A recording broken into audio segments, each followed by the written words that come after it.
বাংলাদেশের জনগণের পক্ষে আপনারা লোক সংখ্যায় কম বেশি হন, জুলাই গণ অভ্যুত্থানের রক্তের স্পিরিট দিয়ে বিভিন্ন জায়গায় আপনারা সজাগ দৃষ্টি রেখে বাংলাদেশের মানুষকে একটা ব্যানগার্ড হিসাবে জাতীয় নাগরিক পার্টির কর্মকর্তা এবং কর্মচারী যারা রয়েছেন তারা আপনারা কাজ করবেন।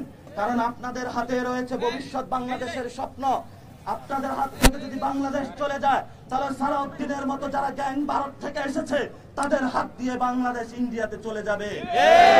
আমরা বলি সালাউদ্দিন যে প্রেসক্রিপশন নিয়ে এসেছে সেই প্রেসক্রিপশনের মধ্যে দিয়ে তারা মুজিববাদী এখানে সংবিধান রাখতে চায়।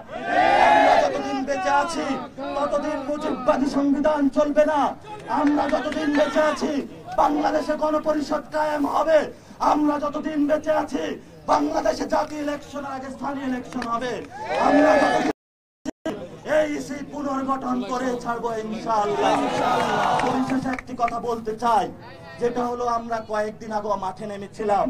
আমাদের একটি দাবি আদায় হয়েছিল, আওয়ামী লীগ নিষিদ্ধ হয়েছে, কিন্তু আওয়ামী লীগের এই ইলেকশন কমিশন সংবিধান এখনো নিষিদ্ধ হয় না। আমরা সংবিধান পোড়ানো কর্মসূচিতে বাধ্য হব। বাংলাদেশে কোন সংবিধান মুজিবীয় সংবিধান থাকবে না। যারা ছাত্ররা এর উদাহরণ অতীতে আছে আপনারা সেগুলো দেখে নেবেন। যদি আপনাদের পড়াশোনার ঘাটতি থাকে আমরা যাই আপনাদেরকে পড়িয়ে দিব। এবং বাংলাদেশের ভবিষ্যতে আমরা সে আন্দোলনে বলেছিলাম জুলাই ঘোষণাপত্র 31 কার্য দিবসের মধ্যে সরকার বলেছিল দিবে। আমরা এখনো দিনক্ষণ কার্য দিবস গুলা গুনতেছে।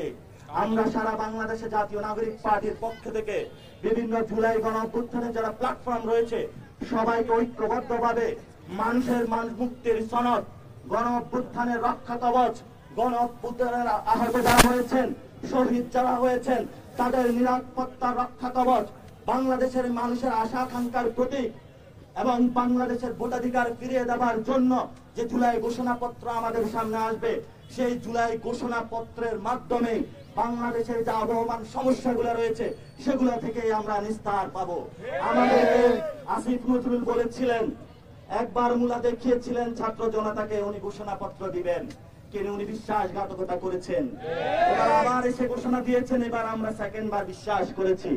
এবার যদি হেরফের হয় আসিফ নজরুল বাংলাদেশে থাকবে কিনা আমরা জানি না।